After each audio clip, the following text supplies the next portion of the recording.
ನಿಮ್ಮೆಲ್ಲರಿಗೂ ಕೂಡ ನಿಮ್ಮದೇ ಆಗಿರ್ತಕ್ಕಂಥ ಯೂಟ್ಯೂಬ್ ಚಾನಲ್ ಸ್ಟಡಿ ವಿತ್ ಪರಶುರಾಮ್ಗೆ ಸ್ವಾಗತ ಅಂತ ಹೇಳ್ತಾ 5ನೇ ತರಗತಿ ಪರಿಸರ ಅಧ್ಯಯನದಲ್ಲಿ ರೂಪನಾತ್ಮಕ ಮೌಲ್ಯಮಾಪನ 3 FA 3ರ ಪರೀಕ್ಷಾ ಪ್ರಶ್ನೆ ಪತ್ರಿಕೆಯನ್ನು ಶೇರ್ ಮಾಡ್ತಾ ಇದ್ದೀನಿ. ಸೊ ಯಾರಿಗೆಲ್ಲ LB ಆಗಿರ್ಬೋದು ಮತ್ತು FA ಕ್ವಶನ್ ಪೇಪರ್ಗಳು ಬೇಕು 9964050759ಗೆ ವಾಟ್ಸಪ್ಪಲ್ಲಿ ಮೆಸೇಜ್ ಮಾಡೋದ್ರ ಮೂಲಕ ಪರ್ಚೇಸ್ ಮಾಡ್ಬೋದು.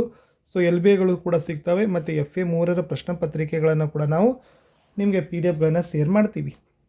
ವಿಡಿಯೋನ ಲೈಕ್ ಶೇರ್ ಮತ್ತು ಸಬ್ಸ್ಕ್ರೈಬ್ ಮಾಡೋದನ್ನು ಮಾತ್ರ ಮರೆಯದಿರಿ. ಆಲ್ರೆಡಿ ನಾನು 5th ಕನ್ನಡ ಮತ್ತು ಇಂಗ್ಲೀಷ್ 2 ಕ್ವಶನ್ ಪೇಪರನ್ನು ಹಾಕಿದೆ. ಅದರ ಲಿಂಕನ್ನು ವಿಡಿಯೋದ ಡಿಸ್ಕ್ರಿಪ್ಷನ್ ಬಾಕ್ಸ್ನಲ್ಲಿ ಕೊಡ್ತೀನಿ, ಅದನ್ನು ಕೂಡ ನೋಡಿ ಅಂತ ಹೇಳ್ತಾ ಈ ವಿಡಿಯೋವನ್ನು ಪ್ರಾರಂಭಿಸುವ. ಸೊ ಫಸ್ಟ್ ಏನಿತ್ತಪ್ಪ ಅಂದರೆ ಪ್ರಶ್ನೆ ಪತ್ರಿಕೆ ವಿನ್ಯಾಸ.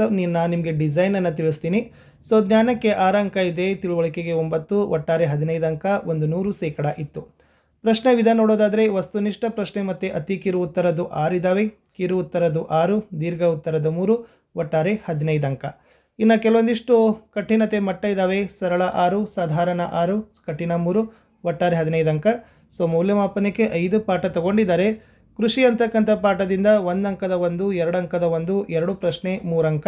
ಆಹಾರ ಜೀವದ ಜೀವಾಳ ಪಾಠದಿಂದ 1 ಅಂಕದ 3 ಪ್ರಶ್ನೆ 3 ಅಂಕ. ಜನವಸತಿಗಳು ಪಾಠದಿಂದ 1 ಅಂಕದ 1, 2 ಅಂಕದ 1, 2 ಪ್ರಶ್ನೆ 3 ಅಂಕ. ವಸತಿ ಸ್ವರೂಪದಿಂದ 1 ಅಂಕದ 1, 2 ಅಂಕದ 1, 2 ಪ್ರಶ್ನೆ 3 ಅಂಕ. ಇನ್ನು ಧಾತು ಸಂಯುಕ್ತ ಮತ್ತು ಮಿಶ್ರಣಗಳು ಅಂತಕ್ಕಂಥ ಘಟಕದಿಂದ 3 ಮಾರ್ಕ್ದು 1 ಕ್ವಶನ್ ತಗೊಂಡಿದ್ದಾರೆ. 1 ಪ್ರಶ್ನೆ 3 ಅಂಕ. ಒಟ್ಟಾರೆ 1 ಅಂಕದ 6, 2 ಅಂಕದ 3, 3 ಅಂಕದ 1, 10 ಪ್ರಶ್ನೆ 15 ಅಂಕಗಳಿಗಾಗಿ ಏನು ಮಾಡಿದ್ದಾರೆ ಅಂದರೆ ಬಳಕೆಯನ್ನು ಮಾಡಿದ್ದಾರೆ. ತಾವು ಅದನ್ನು ಏನು ಮಾಡ್ಬೋದು ನೋಡ್ಬೋದು. ಶುರು ಮಾಡೋಣ. ಪ್ರಶ್ನೆ ಪತ್ರಿಕೆಯ ಕೀ ಉತ್ತರಗಳ ಪೇಜನ್ನು, ಇದು ಪ್ರಶ್ನೆ ಪತ್ರಿಕೆಯ ಪುಟ ಇತ್ತು, ನಾನು ಕೀ ಉತ್ತರದ ಪುಟಕ್ಕೆ ಕರ್ಕೊಂಡು ಬಂದಿದ್ದೀನಿ. ಎಸ್, 3ನೇ ರೂಪನಾತ್ಮಕ ಮೌಲ್ಯಮಾಪನ FA 3 ನವೆಂಬರ್ ಡಿಸೆಂಬರ್ 2025-26 LBA ಆಧಾರಿತ ಪ್ರಶ್ನೆ ಪತ್ರಿಕೆಯ ಮಾದರಿ ಉತ್ತರಗಳು. ತರಗತಿ 5, ವಿಷಯ ಪರಿಸರ ಅಧ್ಯಯನ, ಅಂಕ 15, ಸಮಯ 30 ನಿಮಿಷ ಕೊಟ್ಟರು ಬೆಟರ್.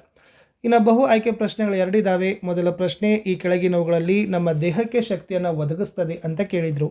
A ನೀರು, B ಆಹಾರ, C ಬಟ್ಟೆ, D ವಸತಿ. ಆಪ್ಷನ್ B ಆಹಾರ ಅನ್ನೋದು ಸರಿ ಇದೆ. 2ನೇ ಪ್ರಶ್ನೆ, ಮಾನವನ ಮೊದಲ ವಸತಿಗಳು ಯಾವುವು ಅಂತ ಕೇಳಿದರು. A ಗುಡಿಸಲುಗಳು, B ಗುಹೆಗಳು ಮತ್ತು ಮರದ ಪೊಟರೆಗಳು, C ಹಂಚಿನ ಮನೆ, D ಕಾಂಕ್ರೀಟ್ ಮನೆ. ಆಪ್ಷನ್ B ಗುಹೆಗಳು ಮತ್ತು ಮರದ ಪೊಟರೆಗಳು ಅನ್ನೋದು ಸರಿ ಇದೆ. ಇನ್ನು ಬಿಟ್ಟ ಸ್ಥಳವನ್ನು ತುಂಬಲಿಕ್ಕೆ 2 ಪ್ರಶ್ನೆಗಳನ್ನು ಕೇಳಿದರು. ಕೃಷಿ ನಮ್ಮ ದೇಶದ ಡ್ಯಾಶ್ ಉದ್ಯಮವಾಗಿದೆ ಅಂತ ಕೇಳಿದ್ದಾರೆ. ಇಟ್ಸ್ ವೆರಿ ಈಸಿ, ಪ್ರಾಥಮಿಕ ಅನ್ನೋದು ಗೊತ್ತಿರಲಿ. ಆಹಾರವು ಡ್ಯಾಶ್ ಆಗಿದೆ ಅಂತ ಕೇಳಿದರು. ಆಹಾರವು ಅವಶ್ಯಕವಾಗಿದೆ ಅನ್ನೋದು ನೀವು ಬರೆದ್ರೆ ಸಾಕು. ಇನ್ನು ನೆಕ್ಸ್ಟ್ ಏನು ಕೇಳಿದ್ರಪ್ಪ ಅಂದ್ರೆ 1 ಅಂಕದ ಪ್ರಶ್ನೆಗಳನ್ನ ಕೇಳಿದರು. 1 ಅಂಕದ ಪ್ರಶ್ನೆಗಳು ಕೂಡ ಇಲ್ಲಿ ಏನು ಮಾಡಿದಾರಪ್ಪ ಅಂತಂದರೆ 2 ಕೇಳಿದ್ದಾರೆ. ಪ್ರತಿ ಸರಿಯಾದ ಉತ್ತರಕ್ಕೆ 1 ಅಂಕ, 2 ಪ್ರಶ್ನೆ 2 ಅಂಕ. ಕ್ಯಾರೆಟ್ನಲ್ಲಿ ಯಾವ ಜೀವಕೋಶವಿದೆ ಅಂತ ಕೇಳಿದರು. ಕ್ಯಾರೆಟ್ನಲ್ಲಿರ್ತಕ್ಕಂಥ ಜೀವಕೋಶ ಗೊತ್ತಿರಲಿ, ವಿಟಮಿನ್ A ಅನ್ನೋದು ಸರಿಯಾದ ಉತ್ತರ ಬರ್ತದೆ. ಇನ್ನು ದ್ರವ್ಯ ಎಂದರೆ ಏನು ಅಂತ ಕೇಳಿದರು. ಸ್ಥಳವನ್ನು ಆಕ್ರಮಿಸುವ ಮತ್ತು ತೂಕವಿರುವ ಎಲ್ಲ ವಸ್ತುಗಳನ್ನು ಕೂಡ ಏನಂತ ಕರೆಯೋದು, ದ್ರವ್ಯ ಅಂತಲೇ ಕರೆಯೋದು. ಇನ್ನು 2 ಮಾರ್ಕರ್ ಕ್ವಶನ್ಸ್ಗೆ ಹೋಗೋಣ. ಇಲ್ಲಿ 3 ಪ್ರಶ್ನೆಗಳಿದ್ದಾವೆ. ಪ್ರತಿ ಸರಿಯಾದ ಉತ್ತರಕ್ಕೆ 2 ಅಂಕ. ಟೋಟಲಿ 6 ಮಾರ್ಕ್ಸನ್ನು ಇಲ್ಲಿಂದ ಪಡಿತೀರಿ. ಕೃಷಿಗೆ ಬೇಕಾದ ಯಾವುದೇ 4 ಅಂಶಗಳನ್ನು ಬರೀರಿ ಅಂತ ಕೇಳಿದರು. ಕೃಷಿ ಮಾಡಬೇಕಾದ್ರೆ ಏನು ಬೇಕಪ್ಪ ಅಂದರೆ ಫಸ್ಟ್ ಮಣ್ಣು ಬೇಕು, ನೀರು ಬೇಕು, ಬೀಜಗಳು ಬೇಕು ಮತ್ತು ಉಪಕರಣಗಳು ಕೂಡ ಬೇಕು ಅನ್ನೋದು ಗೊತ್ತಿರಲಿ. ಇನ್ನು ಸಮುದಾಯದ ಮನೆಗಳ 2 ಉದ್ದೇಶಗಳನ್ನು ಬರೀರಿ ಅಂತ ಕೇಳಿದರು. ಸಮುದಾಯ ಮನೆಗಳ ಉದ್ದೇಶ ಅಲ್ಲಿ ನಿವಾಸದ ವ್ಯವಸ್ಥೆ ಮಾಡೋದಾಗಿರ್ಬೋದು, ಸವಲತ್ತುಗಳ ಹಂಚಿಕೆ ಆಗಿರ್ಬೋದು, ಅಥವಾ ಒಳಚರಂಡಿ, ಬೀದಿ ದೀಪಗಳು, ಶೌಚಾಲಯಗಳನ್ನು ಮಾಡೋದಾಗಿರ್ಬೋದು, ಜನರ ಪ್ರಾಣಹಾನಿ ಮತ್ತು ಸುರಕ್ಷತೆಗೆ ಒತ್ತು ಕೊಡತಕ್ಕಂಥದ್ದು, ಇವೆಲ್ಲ ಉದ್ದೇಶಗಳಲ್ಲಿನೇ ಬರೆಯೋದು. ಇನ್ನು ಘನ ಮತ್ತು ದ್ರವದ ನಡುವಿನ ವ್ಯತ್ಯಾಸವನ್ನು ಕೇಳಿದರು. ಗೊತ್ತಿರಲಿ, ಘನಕ್ಕೆ ಉದಾಹರಣೆ ಕಲ್ಲಂತ ಕೊಡ್ಬೋದು. ಏನಪ್ಪ ಅಂದರೆ ಇದು ಸ್ಥಿರ ಆಕಾರ ಮತ್ತು ಗಾತ್ರವನ್ನು ಹೊಂದಿರ್ತದೆ. ಅಣುಗಳು ಒತ್ತೊತ್ತಾಗಿ ಜೋಡಣೆಯನ್ನು ಆಗಿರ್ತವೆ.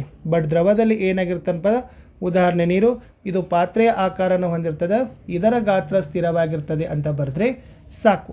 ಇನ್ನು ಲಾಸ್ಟ್ ನಿಮಗೆ 3 ಮಾರ್ಕರ್ ಕ್ವಶನಲ್ಲಿ ಕೇಳಿದರು. ಧಾತು ಸಂಯುಕ್ತ ಮತ್ತು ಮಿಶ್ರಣಗಳ ನಡುವಿನ ವ್ಯತ್ಯಾಸವನ್ನು ಕೇಳಿದ್ದಾರೆ. ಧಾತುಗಳಲ್ಲಿ ಏನು ಬರಿಬೋದು, ಒಂದೇ ರೀತಿಯ ಪರಮಾಣುಗಳಿಂದ ಆದ ಶುದ್ಧ ಪದಾರ್ಥ, ಉದಾಹರಣೆಗೆ ಉಕ್ಕು ಮತ್ತು ಆಮ್ಲಜನಕ. ಸಂಯುಕ್ತಗಳಿಗೆ ಏನು ಬರಿಬೋದು, 2 ಅಥವಾ ಹೆಚ್ಚು ಅಂಶಗಳು ರಾಸಾಯನಿಕವಾಗಿ ಜೋಡಿಸಿಕೊಂಡು ಹೊಸ ಪದಾರ್ಥವಾಗೋದು, ಉದಾಹರಣೆ ಉಪ್ಪು ಮತ್ತು ನೀರು. ಮಿಶ್ರಣ ಅಂದರೆ ಏನಪ್ಪ ಅಂದರೆ 2 ಅಥವಾ ಹೆಚ್ಚು ಪದಾರ್ಥಗಳು ಭೌತಿಕವಾಗಿ ಮಿಶ್ರಣವಾಗೋದು ಅಂತ ಬರಿಬೋದು, ಉದಾಹರಣೆ ಗಾಳಿ ಮತ್ತು ಮಣ್ಣು ಅಂತ ಬರೆದ್ರೆ ಸಾಕು. ಇಷ್ಟು ಏನಾಗಿತ್ತಪ್ಪ ಅಂತಂದರೆ ನಾನು ಪರಿಸರ ಅಧ್ಯಯನದಲ್ಲಿ FA 3ಯ ಪ್ರಶ್ನೆ ಪತ್ರಿಕೆಯನ್ನು ಶೇರ್ ಮಾಡಿದ್ದೀನಿ. ಲೈಕ್ ಶೇರ್ ಮತ್ತು ಸಬ್ಸ್ಕ್ರೈಬ್ ಮಾಡೋದನ್ನು ಮಾತ್ರ ಮರೆಯದಿರಿ. ಹೆಚ್ಚಿನ ವಿಡಿಯೋಗಳು ನಮ್ಮ ಯೂಟ್ಯೂಬ್ ಚಾನಲ್ದಲ್ಲಿದ್ದಾವೆ, ದಯಮಾಡಿ ಅವುಗಳನ್ನು ನೋಡಿ ಅಂತ ಹೇಳ್ತಾ ಸಿಗ್ತೀನಿ ಹೊಸ ವಿಡಿಯೋದಲ್ಲಿ.